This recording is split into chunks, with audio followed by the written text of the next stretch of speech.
Bueno, muy bien. Si bien estamos, Ceci, en pleno invierno, ¿no? Sí, estamos en pleno invierno. Sí, vemos con suma atención lo que nos puede esperar para este verano porteño, ¿sí? 2023, por lo que está pasando hoy por hoy en Europa, ¿no? Las olas de calor, temperaturas superadas ampliamente por la imaginación de los europeos, me imagino. Pero además de eso, la crisis energética, ¿no? Y que no están preparados los europeos en muchos países con el tema de los aire acondicionados como lo estamos nosotros, ventiladores de techo y demás sistemas, ¿no? De refrigeración. Ya estamos en comunicación con Irene Weiss. Ella es profesora universitaria de grado y posgrado, es bióloga de la Universidad de Buenos Aires, ecóloga recibida en la Universidad de Oregon, Estados Unidos, y tiene un posgrado internacional en evaluación de impactos ambientales de la Universidad Nacional Autónoma de México. Así que creo que estamos hablando con la profesional indicada. Irene Weiss, buenos días. Aquí Ceci Bóvez, Marcelo Chocarro, la saludan. ¿Cómo está usted? Buen día, Marcelo, Cecilia, todo muy bien. Bueno, ¿tendremos un veranito comparable al europeo cuando nos llegue? Mira, yo no soy climatóloga, no soy meteoróloga, pero te lo puedo decir como ecóloga. Ahí está. Ya por experiencia de años anteriores, por supuesto que cada vez el tema del calentamiento global es peor, pero nosotros en la Tierra tenemos una distribución muy diferencial en el hemisferio norte y en el hemisferio sur de tierra y de agua. El hemisferio sur, viste que tiene más agua que tierra, el agua modera mucho el clima y modera todos los ecosistemas. Entonces, generalmente la situación que se da en Europa en esta época, que por supuesto este año es mucho más grave que años anteriores, no es tan grave después el verano siguiente en Sudamérica. Eso no quiere decir que no tengamos 4 o 5 días de temperaturas extremas, pero evidentemente es muy probable que no tengamos todo este mes tan terrible que está sufriendo la ola esta que ya lleva varias semanas, ¿no? En Europa. Eso la verdad que tiene mucho que ver con la distribución de los continentes, y en eso tenemos una ventaja nosotros acá en América del Sur. Argentina tiene, digamos, el tema del agua, bueno, a propósito de su nota, ¿no? Del 7 de abril, el agua, la guerra del futuro cercano, ¿no? Argentina, en ese sentido, ¿estamos tranquilos con respecto a la buena disposición de agua? No tanto. ¿Ah, no? Estábamos tranquilos hasta no hace mucho. No, te digo una cosa, es muy cómodo muchas veces para las autoridades pensar, a veces no es por mala voluntad, sino por falta de conocimiento, ¿no? En decir, bueno, es el cambio climático, no podemos hacer nada. Pero vos fíjate que nosotros estamos atravesando por tercer año consecutivo una bajante histórica de nuestra columna vertebral hídrica, que es el río Paraná. Y la Argentina tiene muy mal distribuidos los recursos hídricos. Yo te digo porque yo dicto justamente hidrología continental, es una materia que cursan los geógrafos del área natural, del área ambiental en la UBA, y lo que normalmente les explico el primer día de clase, en la primera hora, digamos, de la materia, es que el 85% de todo el agua que nosotros tenemos, tanto en superficie como en profundidad en el acuífero guaraní, está en esa zona, en la Mesopotamia y en la pampa húmeda. Entonces, pensá que el otro 15% está en el resto de la Argentina, que es realmente la que sufre el mayor estrés hídrico, ¿no? De todas maneras, lo que está ocurriendo en el Paraná no tiene que ver, por supuesto que es un factor importante, pero es multicausal. Nosotros tenemos un modelo de producción sojero que es complicado por ahí de explicar en una nota corta de radio, pero voy a tratar de hacer lo posible por hacerte una síntesis. La soja tiene lo que se llama una tremenda agua virtual, o sea, durante todo el proceso de semilla a semilla, o sea, de poroto a poroto, digamos, todo la generación, hasta la generación siguiente, toma mucha agua del terreno, y cuando vos vendés, cuando vos exportás esa soja, te compran la soja por el producto per se, aunque te paguen $600 la tonelada, que parece una genialidad, pero no te están pagando el agua que tomó la soja durante todo el proceso de producción, que es un discurso importante. Habitualmente en el Paraná, como pasaba habitualmente en el Paraná, no hay problema. El problema es cuando el agua falta. Y ahora, toda la sequía terrible que está habiendo, o sea, todos los humedales costeros, digamos, ribereños del Paraná, sobre todo de la zona entrerriana, santafesina, más que nada del lado entrerriano y del lado de Chaco y Formosa, están sufriendo tanta sequía que además vos fíjate que esos terrenos para clarearlos, para justamente sembrar o para criar ganado, para proyectos inmobiliarios, le prenden fuego intencional y es gente que no vive en la zona a la que hace esto, o sea, prenden fuego y se van, son los dueños de los terrenos. Históricamente desde la época de los pueblos originarios se quemaba el terreno para blanquearlo, pero la diferencia es primero la cantidad de población que había en la época de los pueblos originarios. Segundo, los pueblos originarios vivían ahí, se quedaban en el terreno hasta que la última ceniza se apagara, ¿entendés? Ahora la cantidad de gente que vive es tremenda. El último censo dio que el 75% de la población argentina vive desde la zona de lo que sería, digamos, la caña de la Bota de Santa Fe, todo el borde del río Paraná y por supuesto la otra ribera de enfrente de la Mesopotamia, hasta siguiendo después por el estuario del Plata hasta la zona de Ensenada y Berizo. O sea, vos tenés la mayor parte de la población justamente viviendo ahí a expensas de esta columna vertebral hídrica, ¿entendés? Tanto en superficie como en profundidad del acuífero guaraní. Entonces, ya está teniendo un estrés tan grande, se desbalanceó completamente, hubo un desbalance tremendo del recurso hídrico. Con la deforestación también, ¿no?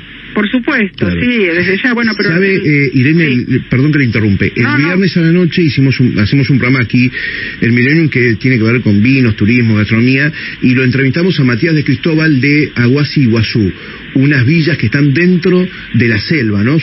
Tienen una cobertura de 400 hectáreas, y lo que nos decía Matías de Cristóbal es que Misiones ha cuidado la superficie verde como ninguna otra provincia.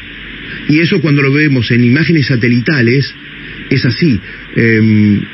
¿Usted sabe algo de Misiones como protector de...? Sí, lo que te puedo decir yo, por supuesto Misiones tiene una zona protegida importante que tiene que ver con el Parque Nacional Iguazú, pero vos no te olvides que Misiones también, igual que Corrientes, tienen monocultivos forestales de pinos, que justamente yo a raíz de todo esto también escribí una nota cuando fueron los incendios, ¿te acordás de los pinos? El desastre, bueno.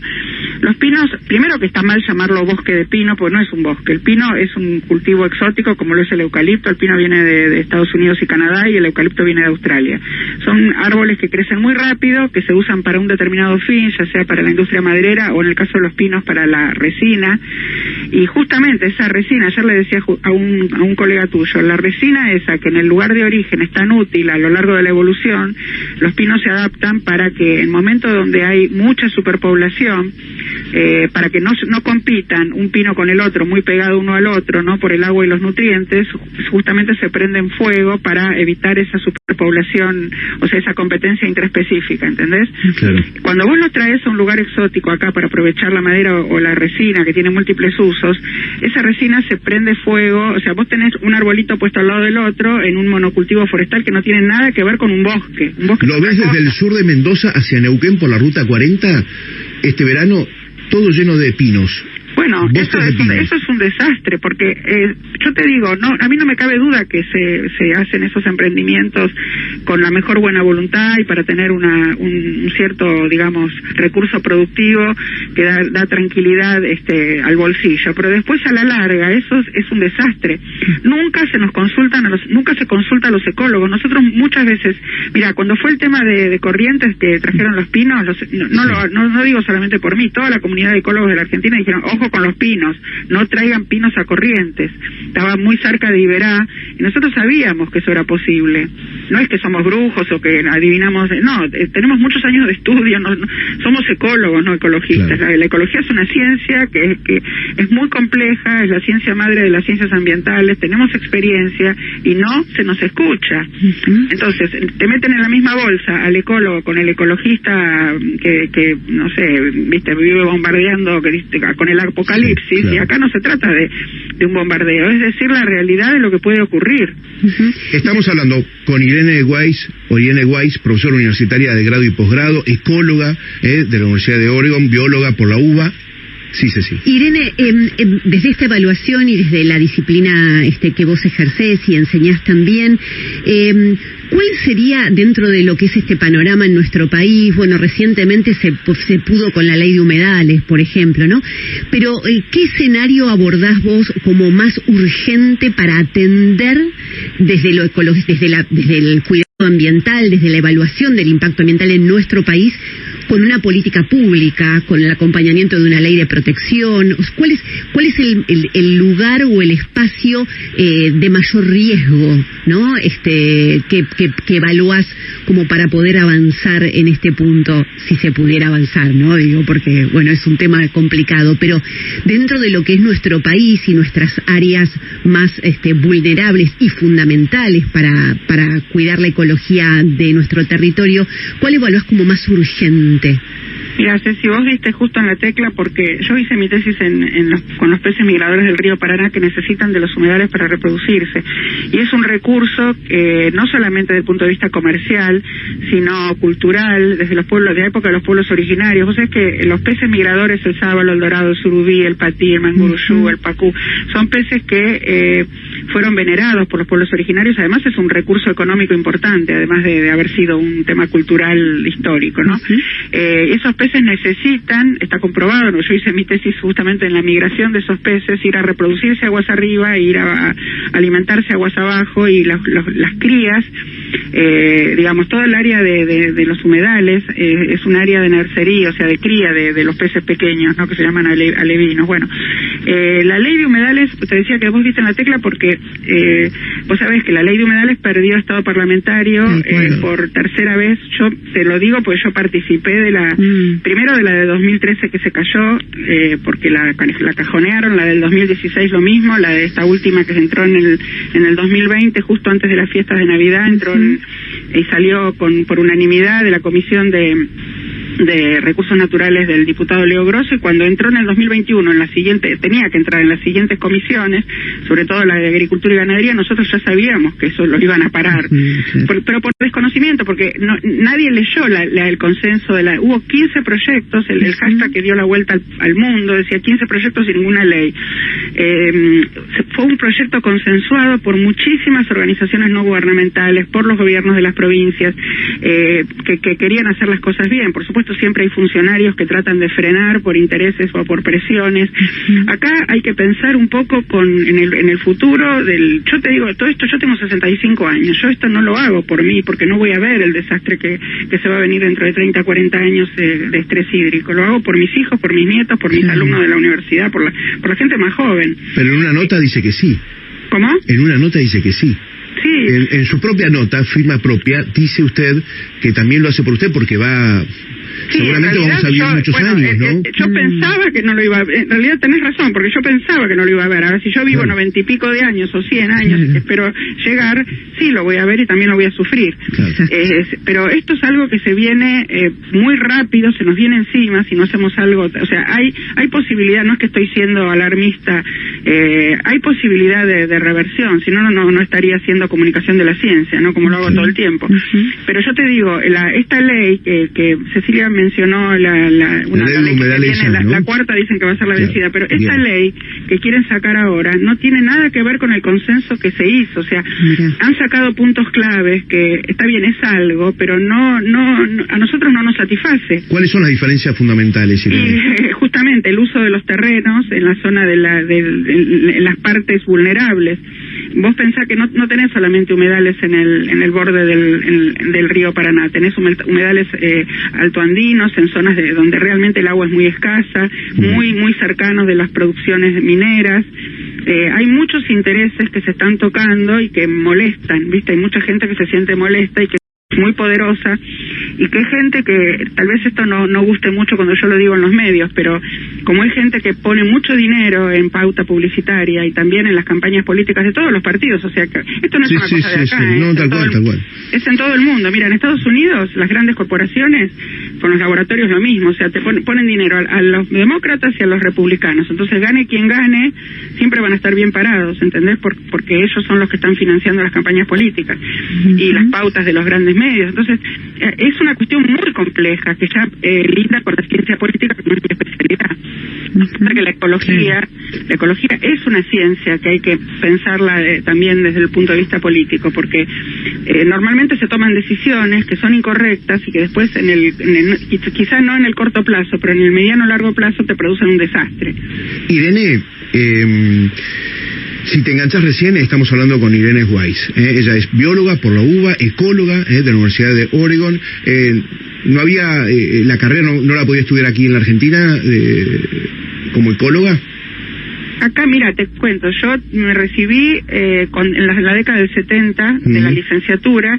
No existía más que una materia en la facultad, ahora hay toda una especialidad y tenés para elegir lo que vos quieras en la Facultad de Ciencias Exactas y Naturales de la Bueno, UBA. Ahí va la pregunta, entonces. Pero yo te digo, yo quería ser ecóloga y no tenía ninguna opción acá, porque si yo seguía en la Argentina tenía que después de la licenciatura hacer un doctorado en biología y era más de lo mismo, y era biología más relacionada o con genética o con biología molecular, que estaba recién empezando, porque tampoco eran tan abundantes como ahora los microscopios electrónicos. Bueno, entonces ahora realmente tenés no solamente carreras de grado, de posgrado. Yo, por ejemplo, fui convocada cuando la Universidad de 3 de Febrero creó la carrera de Ingeniería Ambiental, que no existe en la Universidad de Buenos Aires. El campus Villa Lynch está cruzando la General Paz a 5 cuadras, o sea que yo de mi casa tardo más en ir al centro que vivo en Capital, ¿no? Irene, ¿le hago una pregunta? Por favor. Dice usted que en materia universitaria de estudios hubo un gran adelanto, pero en la realidad, en cuanto a los gobiernos, parece que en ese sentido no hubo nada, ¿no? Porque pensando en las grandes ciudades, no hablando de la ciudad de Buenos Aires y esta construcción desmedida, hablando de Vicente López, esta construcción de torres desmedida, hubo un caso de un intendente, Gustavo Pose de San Isidro, que colocó carteles publicitarios ante el vendamal que él veía de los desarrolladores inmobiliarios que decían: aquí no crecen torres, crecen árboles, por ejemplo, ¿no? Entre varios de esos tips o eslogan que tenía publicitarios.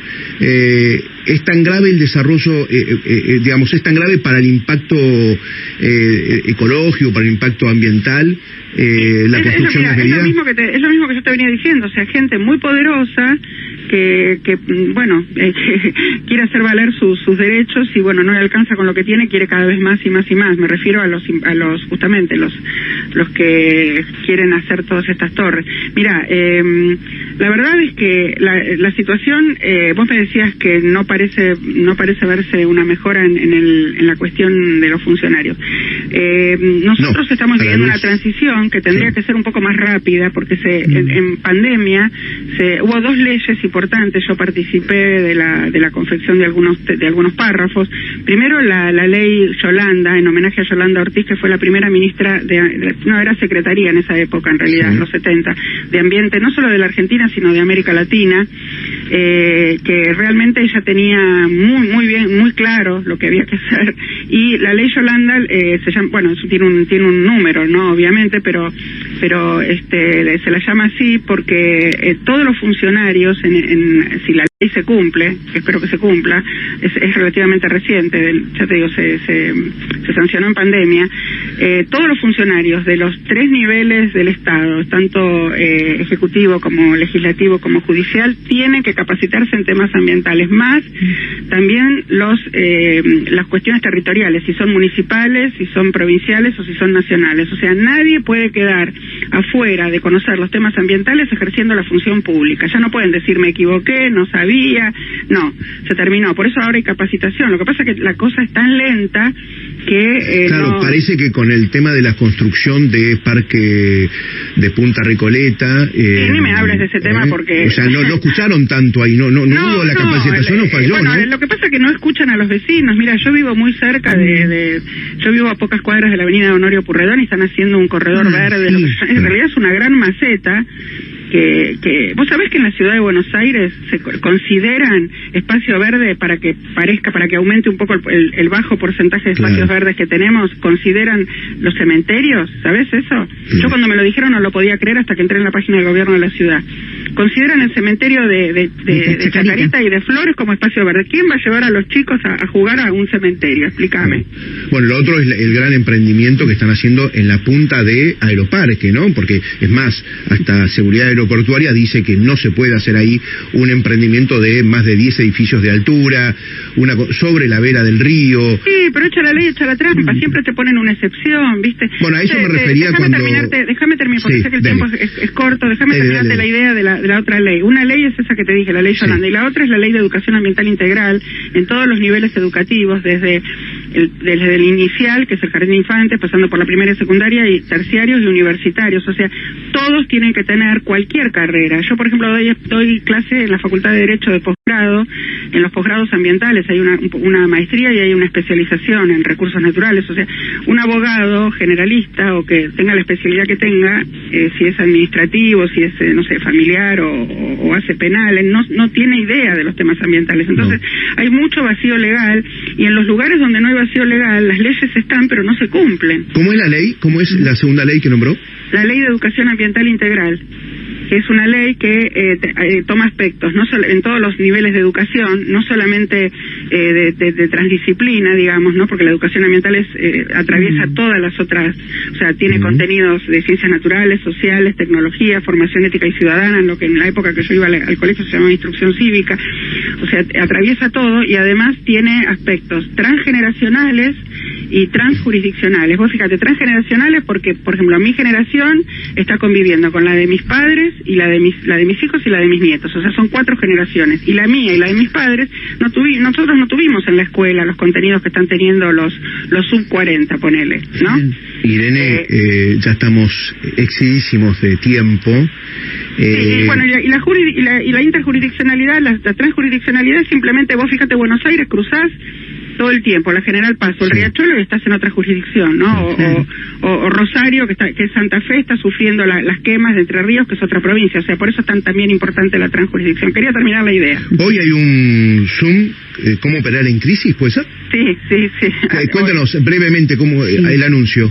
Bueno, en realidad es una charla para contar una diplomatura que se va a abrir más adelante de operadores en crisis en cada uno de los temas de cada especialidad. En el caso mío es la crisis ambiental, porque yo veo la ecoansiedad de los pibes, de los jóvenes, ¿no? Lo veo con mis alumnos, lo veo con mis hijos, de lo que se les viene y el desastre que le dejamos las generaciones mayores, ¿no? Entonces, un poco cómo manejar esa ecoansiedad y cómo qué se puede hacer, no pensar, bueno, se viene el apocalipsis, me quedo como en la película Don't Look Up, ¿no? Me quedo esperando que llegue el desastre y no hago nada, no. Claro. Se pueden hacer muchas cosas y bueno, un poco se trata de eso. Bueno, vamos a seguir charlando, Irene. Los oyentes le cuento que dicen 65 años, no, suena como si tuviera 40, ¿eh? Bueno, así que mucha energía. Y qué lindo lo de la soja. No lo escuché a ninguno de los opositores antisoja, ¿no? A la gente que es antisoja, los dirigentes políticos, ninguno hablar de lo que usted me dice, de lo que usted nos dijo, perdón. ¿Sabes qué pasa? Que la soja en realidad era, como se llamó en un momento por los medios, el oro verde, y le dieron tanta manija. Yo no digo que la soja no sea importante, pero claro, no sé cuánto tiempo nos queda, pero... absorbe mucha agua, ese es el problema que tiene. ¿Cómo? Nos quita mucha agua. Nos quita mucha agua porque toma mucha agua que no se considera. O sea, si te compraran la soja considerando el insumo agua que tomó, o sea, esa agua virtual, ¿sabes? El agua virtual es lo de todo el proceso, no es el agua real. Si vos comparás un tomate con una manzana, por decir algo burdo, obviamente el agua real vas a ver que el tomate tiene más. Mucha más. Pero el agua virtual es todo el proceso de producción, de una generación a la otra, ¿entendés? Perfecto. Si tuvieran que pagar el agua como insumo, lo mismo le pasa a las mineras. Nadie emprendería minería, nadie te plantaría soja acá porque tendrían que comprarla a una fortuna. ¿Vos pensás que los chinos no tienen espacio con el tremendo territorio como para plantar soja? ¿Sabés por qué no la plantan y nos la compran a nosotros? Porque ellos guardan el agua para su población, que pensá que 1/3 de la población mundial son chinos, no son ningunos onzos. Irene, muchísimas gracias. Un placer. Un placer, qué linda charla, Ceci. Cuánto aprendimos, y temas categóricos, Sí. Hablar de la ley Yolanda, hablar de la ley de educación integral. Tendríamos que preguntarle qué piensa hoy del Ministerio Nacional, ¿no? Hablar de la soja, tema fundamental. Fundamental. Y yo me quedé con ganas también de profundizar el tema de la falta de agua en el Paraná. Vos sabés que eso ya trajo tema para hablar, tema aparte. ¿Qué va a pasar con eso? Claro, ¿no? Fundamental desde lo económico. Absolutamente. Desde lo ecológico. Inmediatamente a las poblaciones, o sea, digamos. Bien. Ahí está. Irene, Weiss, para ir los oyentes que nos están consultando, bióloga, ecóloga, bueno, posgrado internacional en evaluación de impactos ambientales, y hoy está la pueden encontrar en Instagram como Weiss Irene, Weiss Irene, y ahí van a poder, hoy piden el link por privado y la van a poder seguir escuchando a las 19 horas vía Zoom a Irene Weiss. Nos vamos a la pausa, tenemos el concurso y tenemos mucho más todavía, nos estamos pasadísimo tiempo, pero bueno, ya volvemos.